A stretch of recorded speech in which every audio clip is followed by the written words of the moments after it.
When you cut out your paper pattern pieces, you should end up with 3 if you're sewing pockets. You'll have a pocket bag. You'll also have the front leg and the back leg.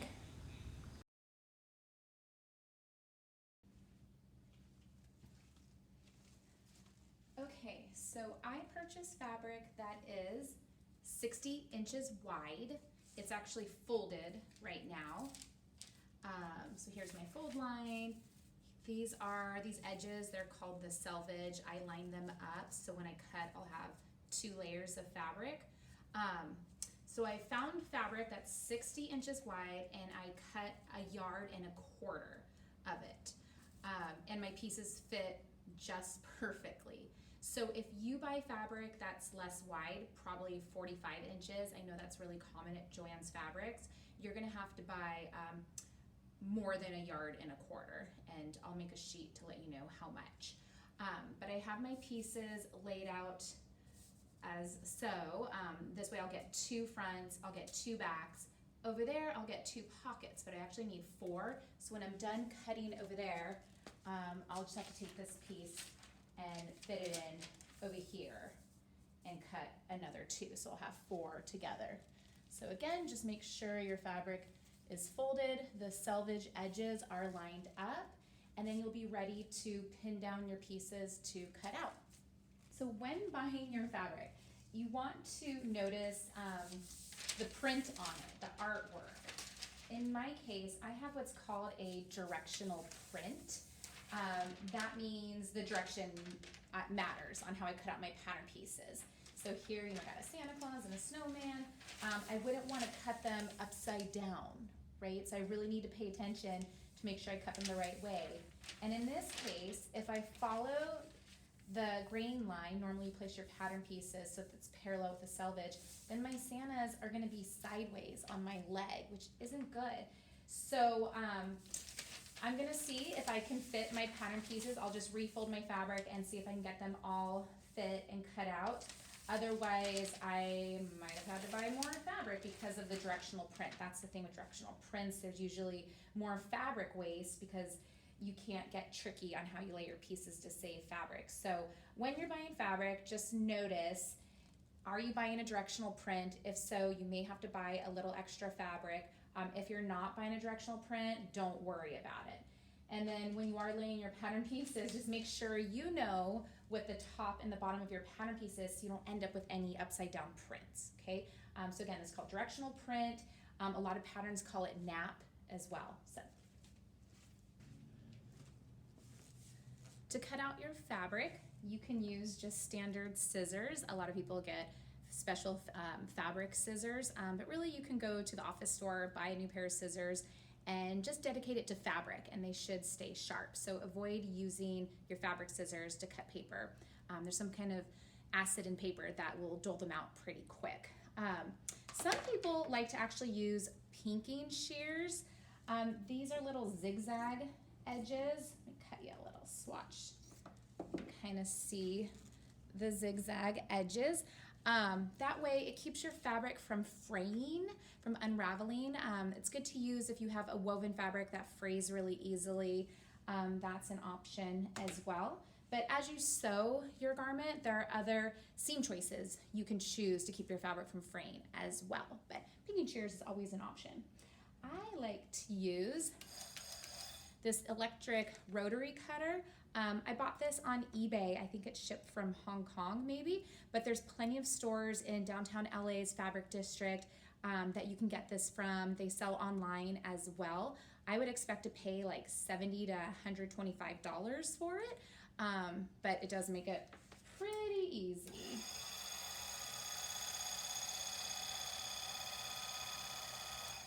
So, anyways, 3 options to cut.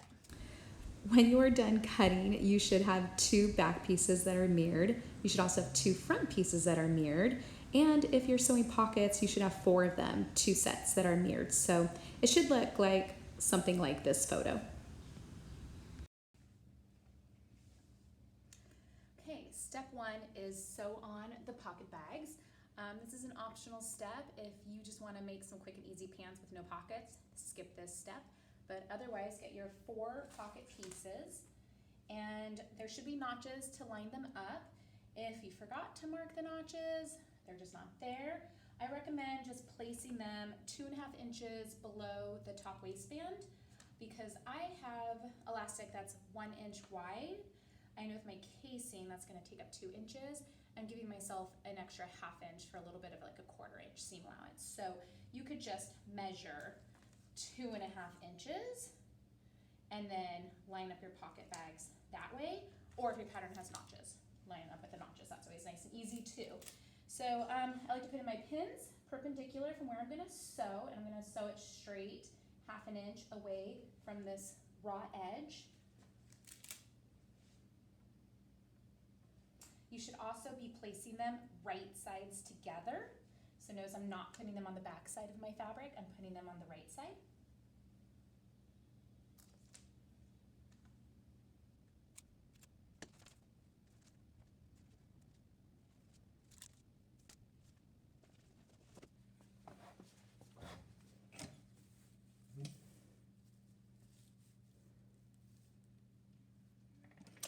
I'm lining up the edges, the raw edges, to the 1/2 inch line on my throat plate.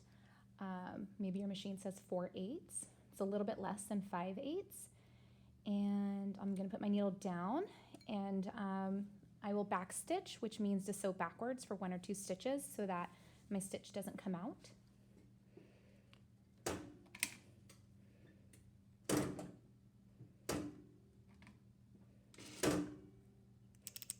Changing my length to about a 3. Back stitching.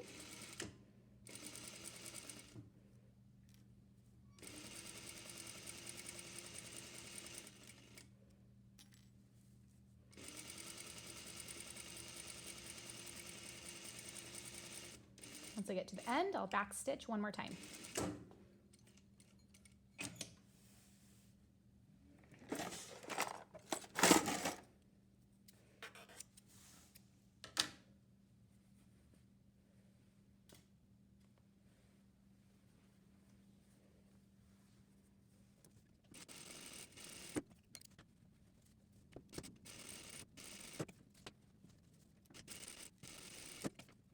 You can bring your pockets to the iron, and normally I like to press open my seam allowance to get a nice sharp seam, and I mean I might do that right now anyways, but we are going to do what's called an understitch. It's to keep the pockets to stay inside and not pop out. So what I'm actually going to do, I could press them open first if I like, but then I'm going to press my seam allowances towards my pocket bag so it's nice and flat.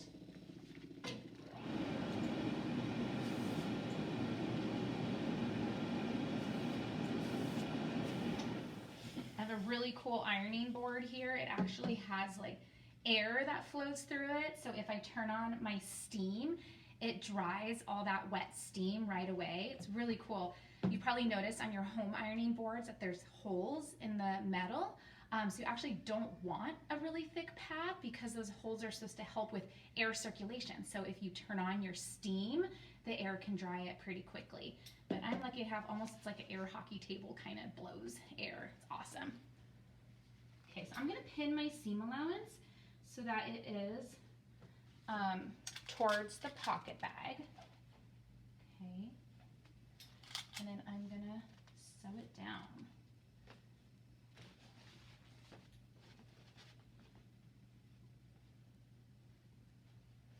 Okay, can you guys see that the seam allowance is pressed towards the pocket bag? It's not pressed towards the pant. And I'm gonna stitch right in the middle of my seam allowance so that it sews both layers of seam allowance and it also catches my pocket bag. So my pant is actually not getting sewn at all.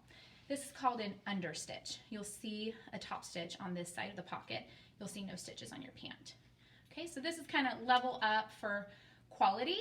If it's too much for you, you can skip it and you'll probably never know, but just kind of higher quality, it's good to put an understitch when you sew pocket bags. So I'm gonna go ahead and take it to the sewing machine. I'll pin all of them and sew them down. Okay, now I'm gonna sew my understitch. Okay.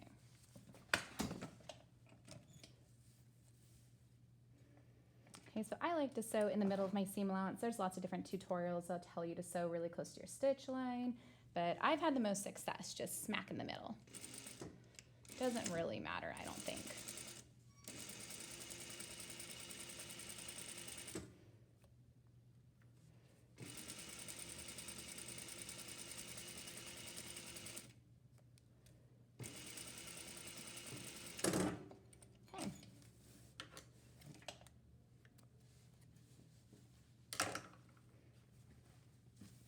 Here we go. So there's going to be a stitch that will be inside the pocket bag, and that's called the understitch, but there'll be no stitch on the actual pant. So that's our goal, and now all our seam allowance is secure. It's not going to flap around. I have successfully understitched. I must do it for all 4 pockets. So 1 down, 3 to go.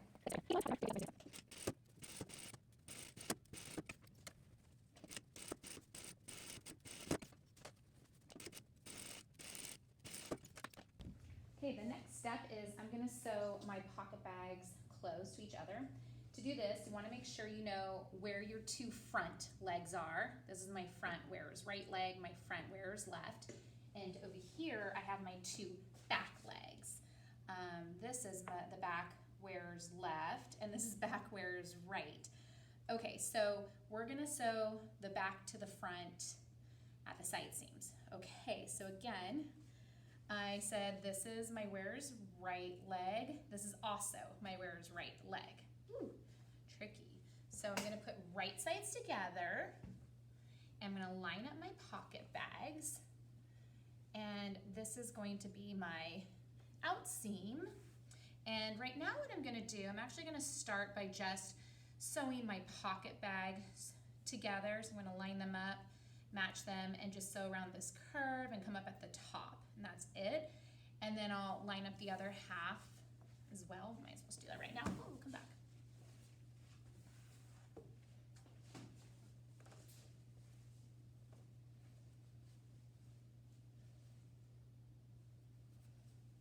There we go. So I'll pin them together and sew just my pocket bags. I think it's easiest to do that first. Get your pocket bags sewn together. And then the next step will be to sew the out seam. But we'll start at the top at the waist, and then we'll stop basically at the top of the pocket.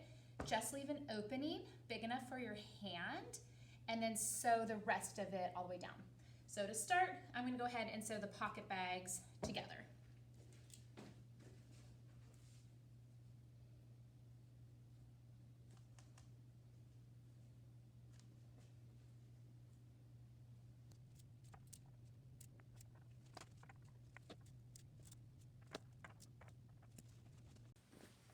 Okay, I'm going to sew the pocket bags together.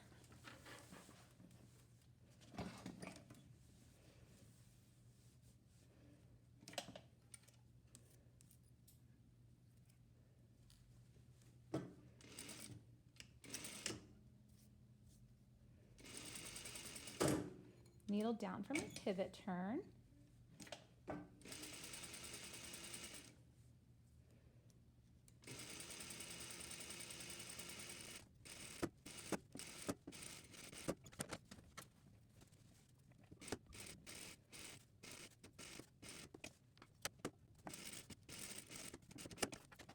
Okay, so my pocket bags are sewn together. So now I'm going to finish sewing the rest of this out seam here.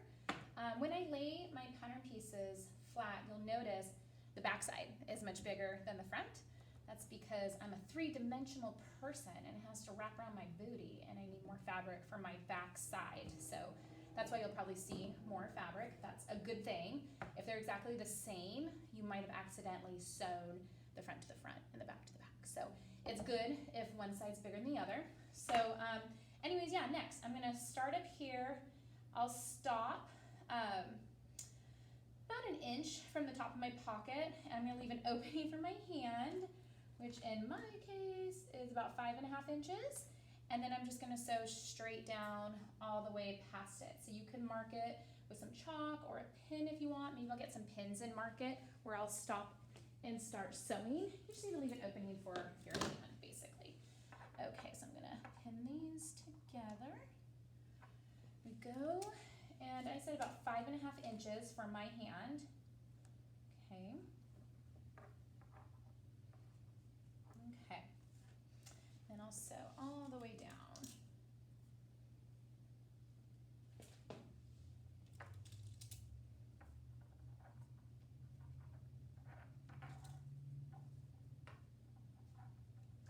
Trying to line up my raw edges as best as I can.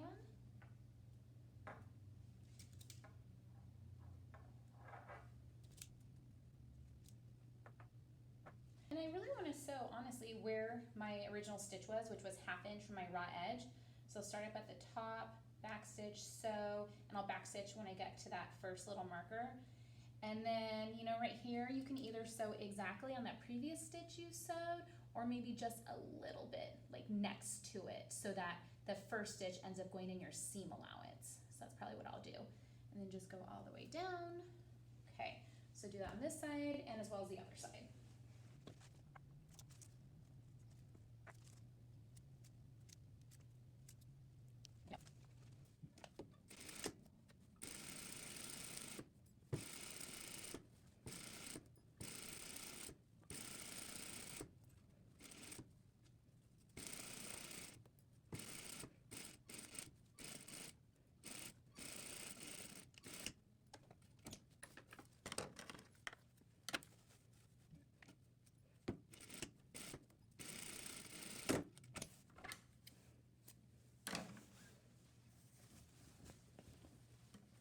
Okay, and it works. We have ourselves a pocket bag. Yay! It's always exciting.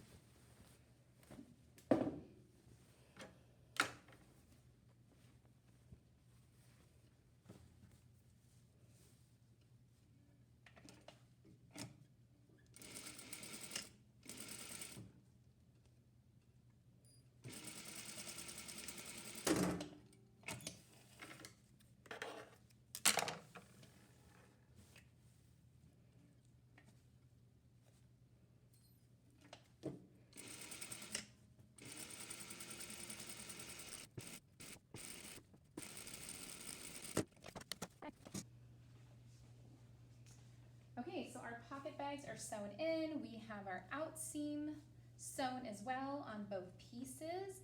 Again, if you skip the pocket bag, no big deal. You would have just sewn the outseam straight, not even messed with this piece. So whether you did the pocket or not, the next step would be, after you sew that complete outseam together, is to sew the inseam. Okay, so we're gonna take the front and the back piece and sew the inseam together. And then same on this thing. So we're still having two separate pieces that we're working with here. Okay. So I actually like to put it in the machine top to bottom. That's technically, you're supposed to sew top to bottom. Wasn't paying attention earlier, and I put my pins in backwards, and I sew from the hem up. Honestly, it's not a big deal, but if you listen to a lot of couture sewing, they argue that as you sew at a sewing machine, it just stretches out your fabric. It's just what happens. So it's better to have the stretch kind of mess up the bottom part of your fabric, because you can always fix it at the hem. I don't know, I don't think I'm using delicate enough fabric where I've really obviously noticed the difference, but I do try to get in the habit of sewing from the top towards the bottom. So I have to be careful when I put in my pins, so that when I'm right-handed, it's easy to pull them out starting from top to bottom. I'm trying to line up my raw edges.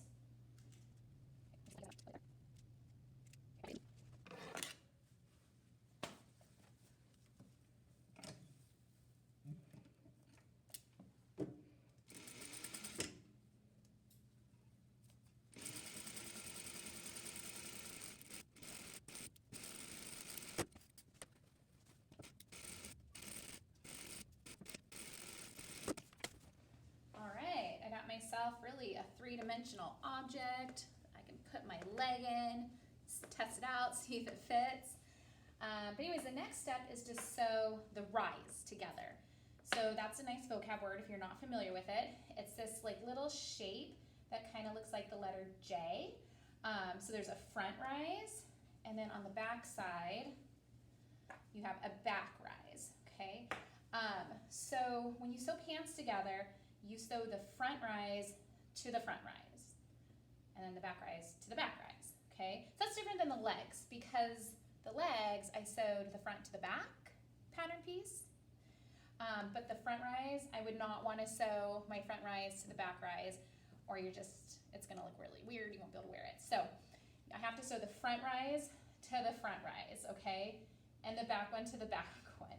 So the easiest way to do this is leave one inside out, take the other leg and turn it right side out, okay? And then we're gonna put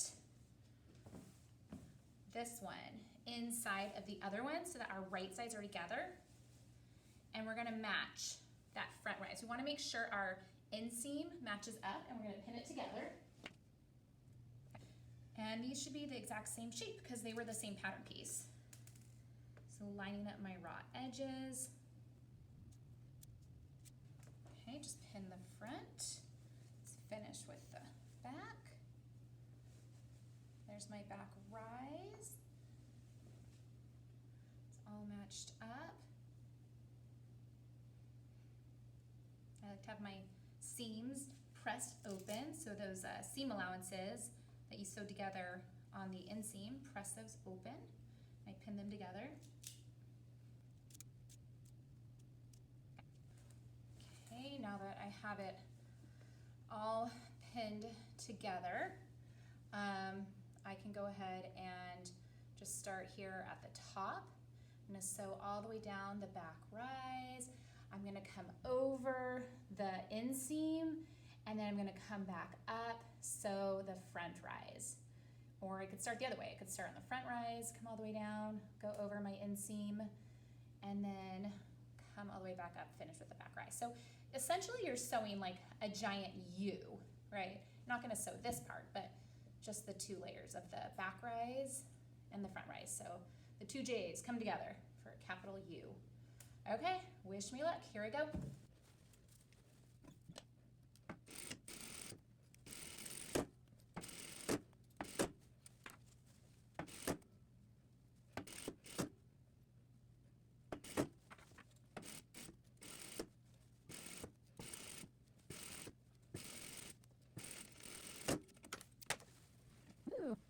Together.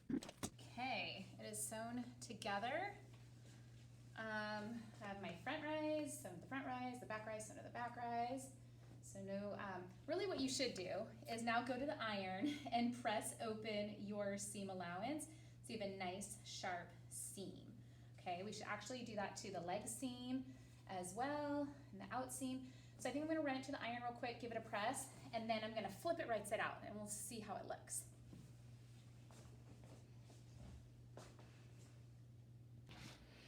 All right, guys, sometimes I get so excited, I always skip this step of pressing my seams open, which you really don't want to do. It's important to do, so I'm going to do it right now.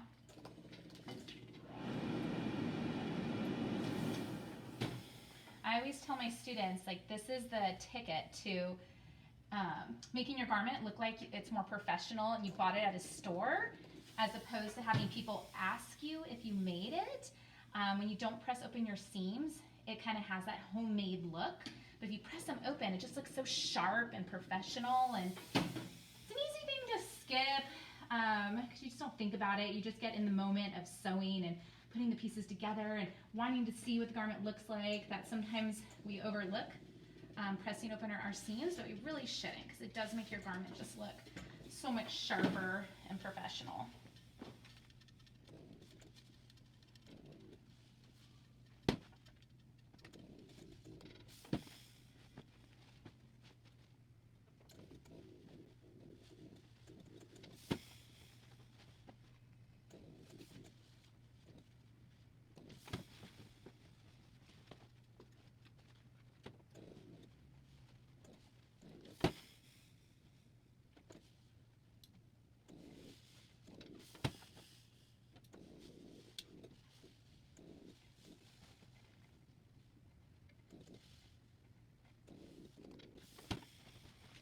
Okay, cool. So I pressed open my seams, the garment's just about there. This might be a good time to talk about my raw edges. So I sewed with a woven fabric. It frays pretty easily.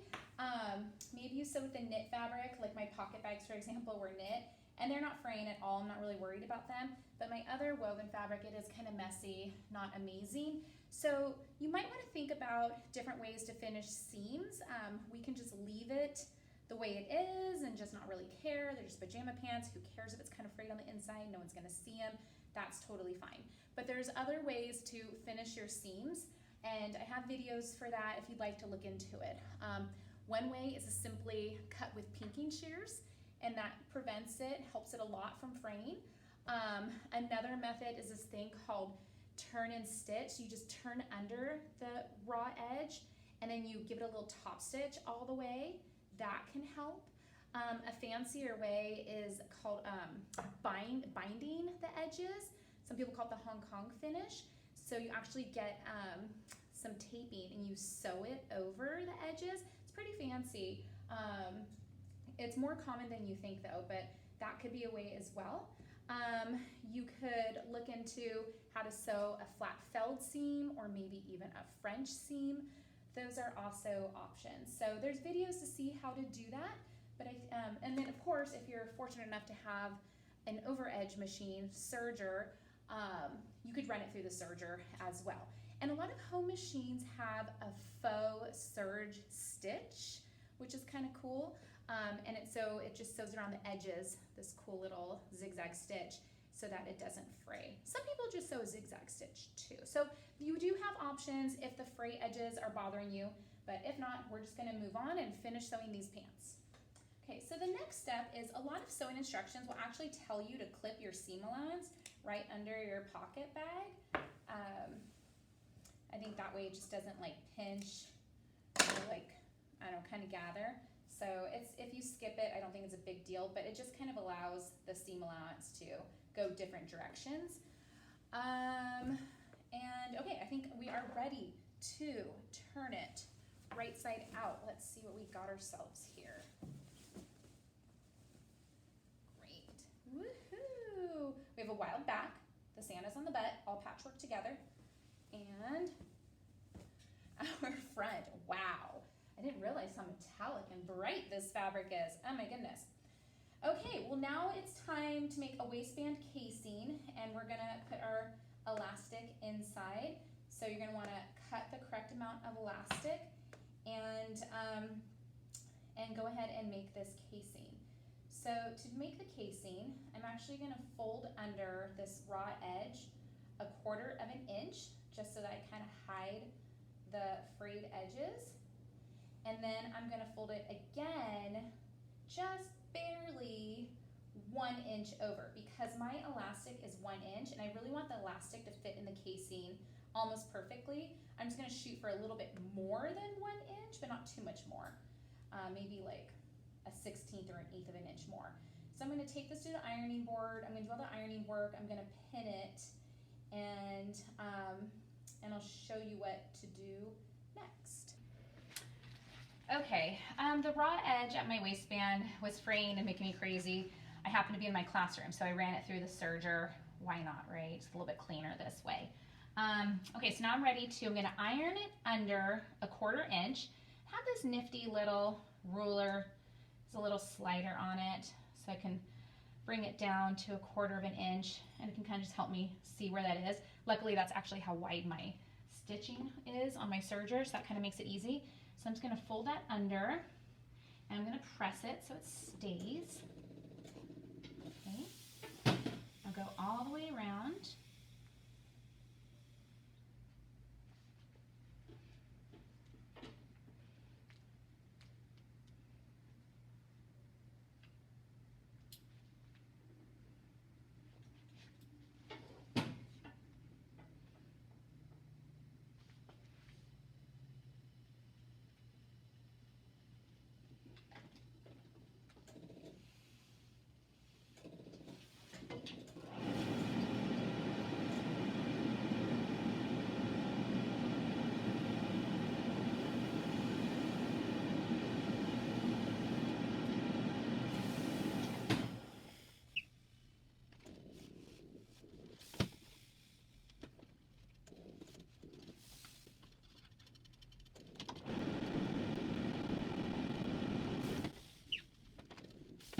Now, because my elastic is 1 inch wide, I'm going to fold it once more at just 1 inch. So it's really nice having this to help me figure out exactly where is that.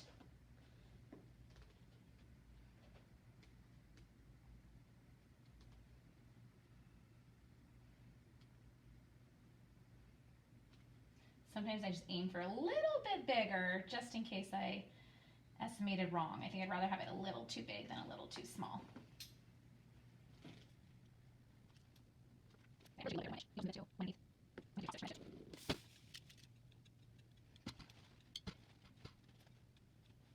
Your pocket bags. What we didn't do, we should baste our pocket bags forward. Make sure your pocket bags are going forward when you do this, not towards your back, okay? Probably should have mentioned that.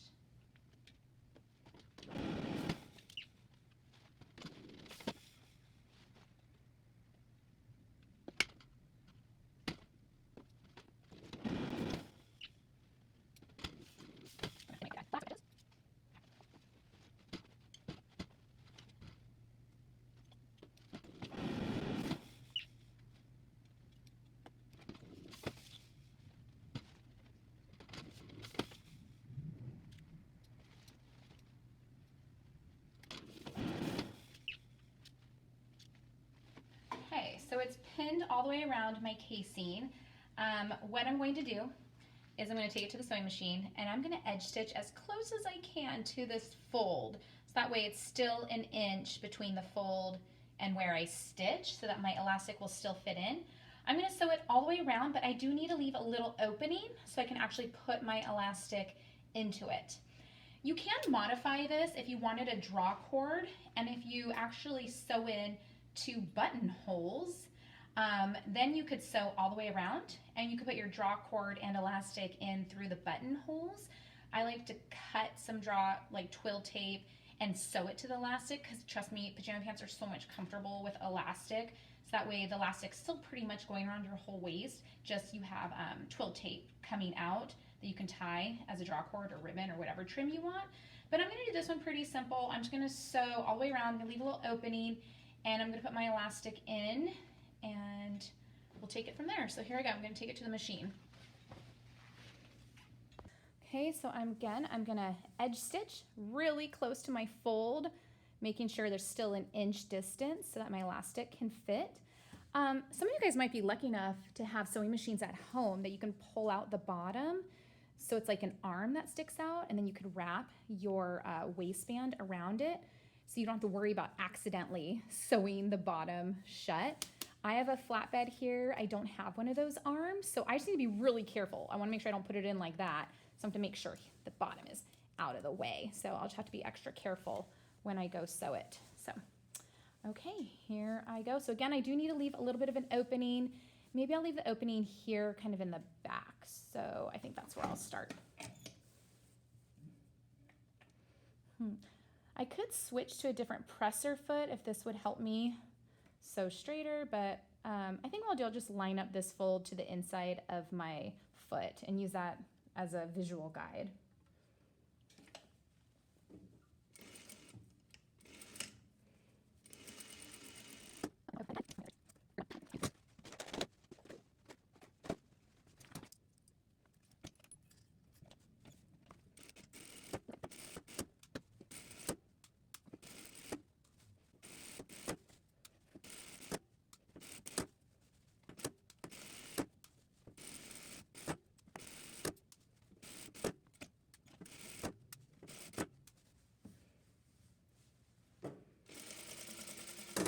Okay, here's where I started. So I'm gonna backstitch. I left myself like 2 inches. Hopefully that's enough. If it's not, I can get a seam ripper, but I think I'll be okay.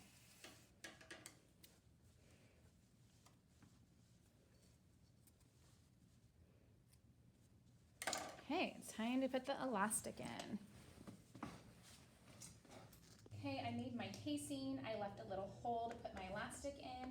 So now I need to cut my elastic.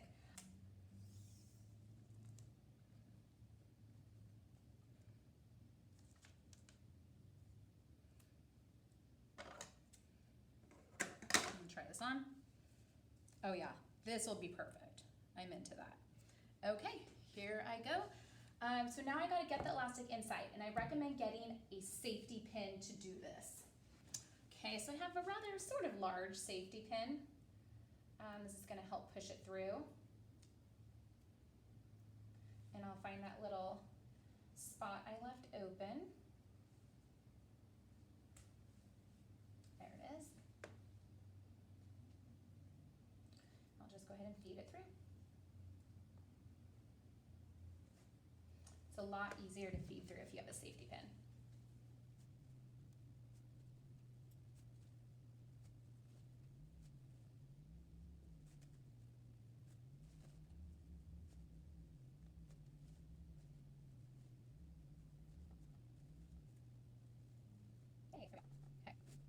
Okay, I like to just pin them together so I don't lose them. Just for a minute. There we are. Let's see if I can get this other one in. There we go. Oops. Pins, come back. Okay. So what I'm going to do, I'm going to overlap my elastic. I do want to make sure it's not twisted. I'm going to, maybe I'll do is, I'm going to take this guy. I don't know if it's twisted. Let's make sure it's not. Could be.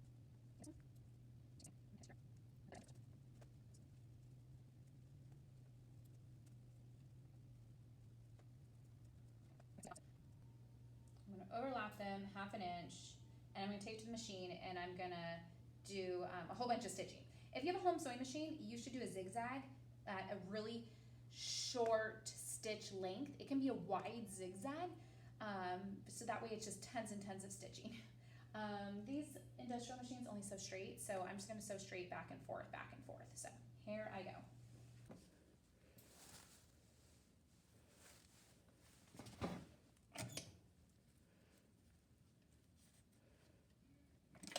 Changing my stitch length to be pretty short. I wish I had a zigzag. I don't, so I'll just have to do with a straight stitch. Okay, I'm going to stop and I'm going to back stitch. I'm going to kind of scoot over and do it again. Back stitch. I'll scoot over. Back stitch. I can put my needle down, lift up my foot, I can turn, sew straight, turn, sew straight, turn, sew straight, turn. It's just the worst when your elastic tears apart. So I'm trying to make sure it will not tear apart. Okay, back stitch. I think that's pretty secure. Okay. Cut off all my stitches. Great. Okay. Now I can let it get in here. Like that. Pull it. So it's sort of even. Hoping it's not twisting. Hope I didn't sew it twisted. Here's the twist.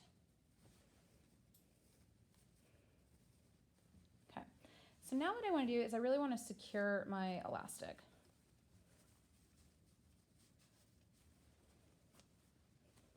I like the way this is, but sometimes when you wear it and wash it, it wiggles and moves. So I'm going to go ahead and just stitch it here in the seam, center front, catching my elastic. I'm going to try to stitch it in the seam so you don't even notice a top stitch. I can change my length to like 2.5, doesn't have to be super short. Okay.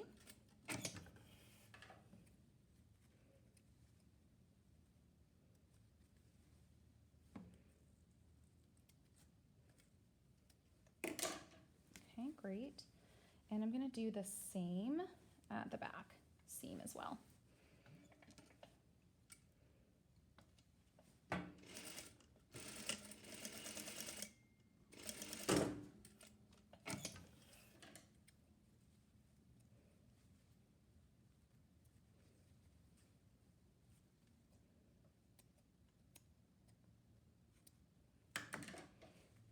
doesn't hurt to do it at the side seams.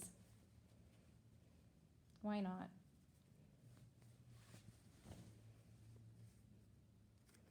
I need to go ahead and clean up all my stitches, my loose threads. Okay.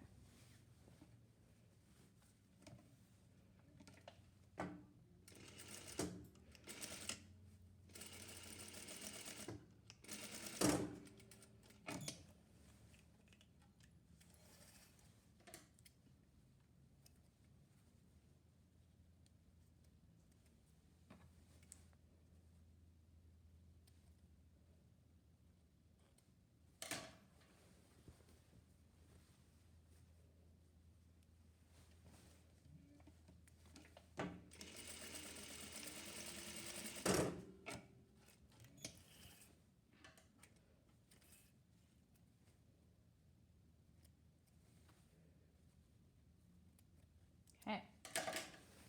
Voila. I think we are almost done. Now we just need to finish the hem and we have ourselves some pajama pants. So when you're ready, go ahead, put them on, try them on, and make sure you're happy with the fit. I personally love the huge pockets. I'm into that. If you want a slimmer look, you could always sew with a wider seam allowance around the front rise, and that will kind of take it in a little bit, and then you could kind of stop it where the J is, like veer into nothing. Or you could always take in the legs more too, just sew with a wider seam allowance if you want it to be like a little bit more tailored, or if you're happy with the cozy kind of baggy pajama pants, then just leave as is.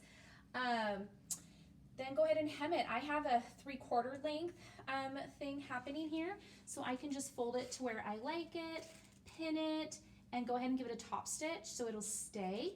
Some people like to add piping to the bottom cuff. That's another thing you could do, is add piping and then get a band of fabric, and so in my case it would be longer. But I'm actually going for the 3/4 length, so I'm just going to go ahead and tuck it and give it a top stitch, and then voila, I should be done and ready to go with my crazy Christmas pajama pants. Okay, so I'm going to go ahead, I kind of marked it where I want the length to be, and I'm folding it on the length I chose. So this would be my finished length. I'm going to go ahead and iron it so it stays.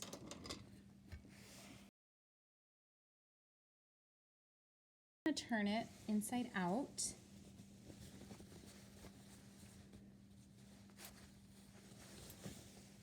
Okay.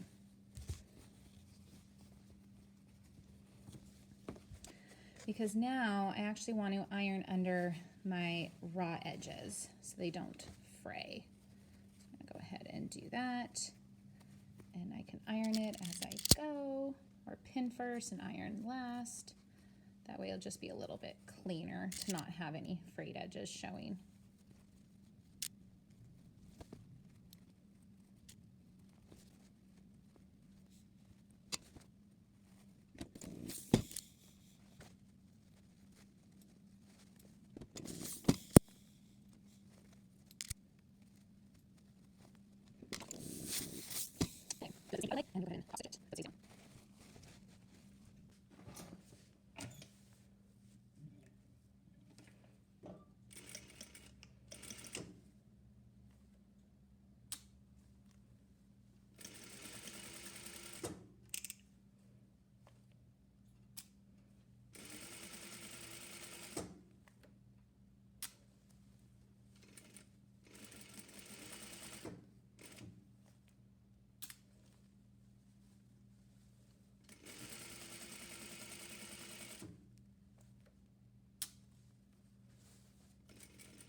Pajama pants.